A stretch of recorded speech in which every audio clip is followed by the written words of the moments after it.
Oh my God.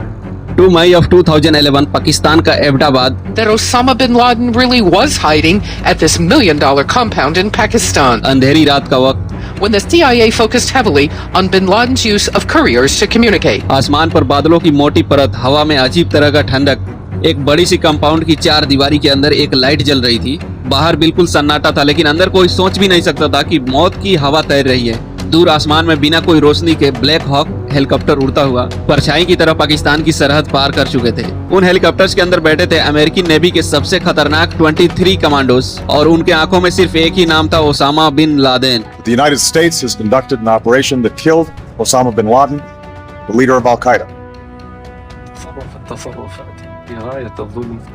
The US government has committed acts that are extremely unjust, hideous and criminal. और आज मैं आपको reality बताऊंगा कि जो अमेरिका के CIA दावा करते आ रही है कि हमने ओसामा को मार दिया, तो क्या ये सच है? और क्या जो आदमी मरा था उस रात को वो ओसामा ही था?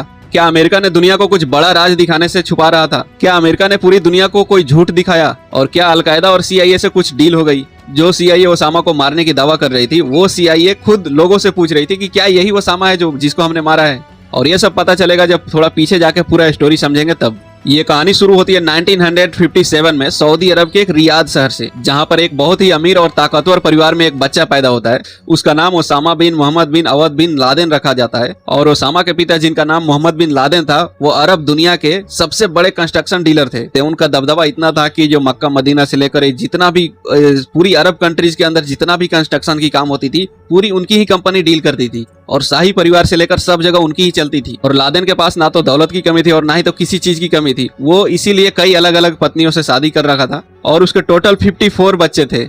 और ये बड़ा और रईस परिवार में पला बड़ा ओसामा, जो दुबला पतला सा दिखता था और ऊंचे हाइट का था। और ओसामा एक ऐसा लड़का था जिसको धर्म के प्रति एक गहरी आस्था थी, जबकि उसके कई भाई बहन में से थे जो कि अरब कल्चर को नहीं मानते थे और वो वेस्टर्न कल्चर अपनाने लगे थे। लेकिन ओसामा थोड़ा अलग था, धर्म के प्रति थोड़ा गहरी सोच रखता था और कम बोलता था। जब भी बोलता था कुछ गहराई वाली बात बोलता था।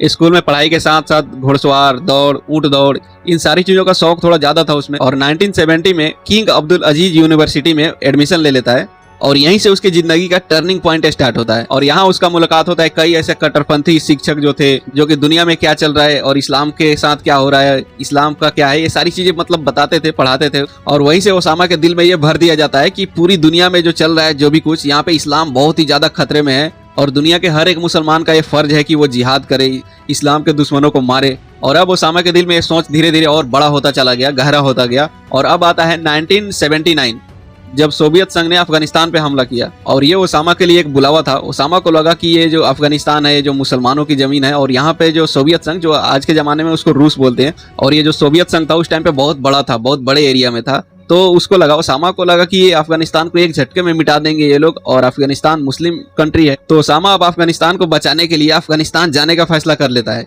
और ओसामा गया तो अकेले नहीं गया, वो गया तो हजारों ऐसे जो इस्लाम के सपोर्टर थे, जो इस्लाम के लिए लड़ना चाहते थे, उनको अपने बाप की दौलत से वो हथियार, ट्रेनिंग, ये सारी चीजें उसने अफगानिस्तान में एक छोटा सा मिलिट्री कैंप बना दिया, जिसमें हजारों लोगों को ट्रेनिंग देता था, वैसे ही जैसे एक मिलिट्री को दी जाती है, एक आर्मी को दी जाती है। और देखो, सबसे बड़ी बात यह है कि उस टाइम पे अमेरिका भी ओसामा का सपोर्टर था, ओसामा को सपोर्ट कर रहा था, जो कि अफगानिस्तान में जाने के लिए हथियार, पैसा, ट्रेनिंग और अपने कुछ फोर्सेस भी ओसामा के साथ रखे थे अमेरिका ने। और ये अमेरिका इसलिए कर रहा था क्योंकि उधर से रूस आ रहा था लड़ने के लिए अफगानिस्तान से। तो रूस से जो भी लड़ता है ना, उसके साथ अमेरिका जरूर होता है। और ये लड़ाई में अब अफगानिस्तान से रूस को भगाने के लिए 3 लोग शामिल हो जाते हैं। एक अमेरिका के CIA और अमेरिका का सपोर्ट था बैकग्राउंड से, और एक ओसामा भी था जो कि अपने हजारों आदमी के साथ लड़ रहा था, फुल हथियार बारी के साथ लड़ रहा था। और तीसरा वो थे जो वहाँ के सिविलियन थे, जैसे अफगानी आदमी थे, नॉर्मल आदमी थे, उनको अमेरिका हथियार का सपोर्ट करता है और उनको मैदान में उतार देता है लड़ने के लिए। और ये लड़ाई लगभग 8 साल तक चलती रहती है। और 8 साल लड़ने के बाद सोवियत यूनियन वहां से भाग जाता है, हार मान लेता है। और ये लड़ाई जीतने के बाद ओसामा एक पूरी गल्फ कंट्री और पूरी दुनिया के मुस्लिम, अलग अलग मुस्लिम जो संगठन थे, उनमें एक हीरो की तरह उभर आया। और ये लड़ाई जीतने के बाद अब ओसामा को लगता है कि ये लड़ाई यहीं पे खत्म नहीं होना चाहिए। वो एक संगठन बना के तैयार करता है जिसका नाम था अलकायदा। 1988 में ये संगठन तैयार करता है अलकायदा, जिसका मकसद यह था कि पूरी दुनिया में इस्लाम के दुश्मनों को कोने कोने से निकाल कर मारना, उनसे फाइट करना, लड़ाई करना।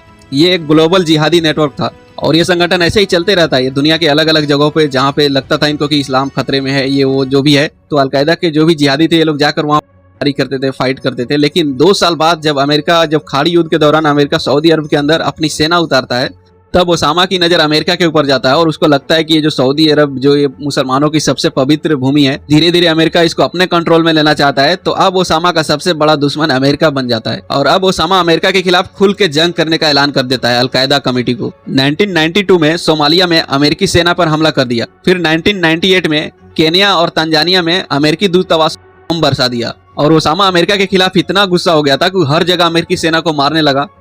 और अब असली खेल होता है दिसंबर 11, 2001 में, और ये टाइम अमेरिका जैसे सुपर पावर के लिए इतिहास का सबसे बड़ा ब्लैक डे होता है। फिर कुछ ही मिनट के अंदर अमेरिका जैसे सुपर पावर की होश उड़ा देता है। 2-3 अलग अलग अमेरिकी प्लेन को हाईजैक कर लेता है, जिसमें कि कई ऐसे बिल्डिंग से टकराता है और कई एक तो व्हाइट हाउस पे टकराता है।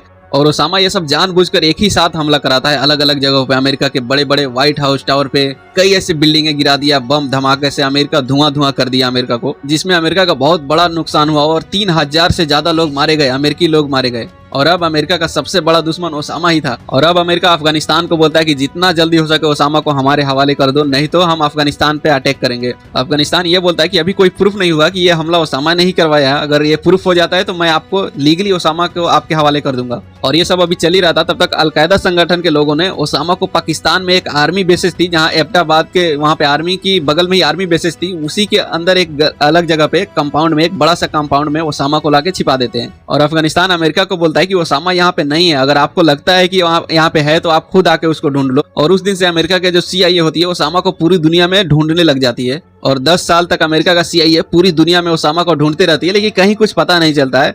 और 10 साल बाद कैसे भी करके जो अलकायदा के जो अफगानिस्तान में बैठे हुए थे जो साथी, और पाकिस्तान से जो ओसामा जो ऑर्डर दे रहा था वही ये सब लोग कर रहे थे जो ऑर्डर दे रहा था। और ये ऑर्डर जो ईमेल होती है या फिर रेडियो कॉल उस टाइम पे होती है, वो उस पे होती थी। तो ईमेल और रेडियो कॉल ये सबको अमेरिका हैक करता है कैसे भी करके, और फिर पता लगाता है, कैसे भी पता लगा लेता है, रेकी करता है। और ये पता लगाने में ओसामा के कुछ साथी भी थे जो कि अमेरिका के CIA एजेंट को बता देते हैं कि ओसामा यहाँ पे छिपा हुआ। और CIA एजेंट जाके अमेरिका में एबटाबाद में रात को ये 23 कमांडो के साथ जाके ऑपरेशन करती। ओसामा और CIA एजेंट दोनों की तरफ से गोली चलती है, और जिसमें ओसामा के लड़का उसकी एक वाइफ बच जाती है। वही बताती है कि ये ओसामा है। जो 3 डेड बॉडी थी, CIA को लगता था कि इसी में से कोई ओसामा हो सकता है, और उसका पहचान उसकी ओसामा की एक दूसरी वाइफ से करवाते हैं। तो अब क्या पता वो वाइफ कहीं झूठ बोल दे कि ओसामा यही है और ओसामा कहीं भाग गया हो, और इस कहानी की यही एंड होती है। और अगर आप जानना चाहते हैं कि कैसे ऑपरेशन किया, कैसे क्या किया, कैसे प्लान किया, कैसे पकड़ा गया ओसामा, तो इसके लिए आप अगर कमेंट करते हैं तो अगले वीडियो पे काम शुरू कर दूंगा। मिलते हैं फिर किसी नेक्स्ट वीडियो में, तब तक के लिए बाय।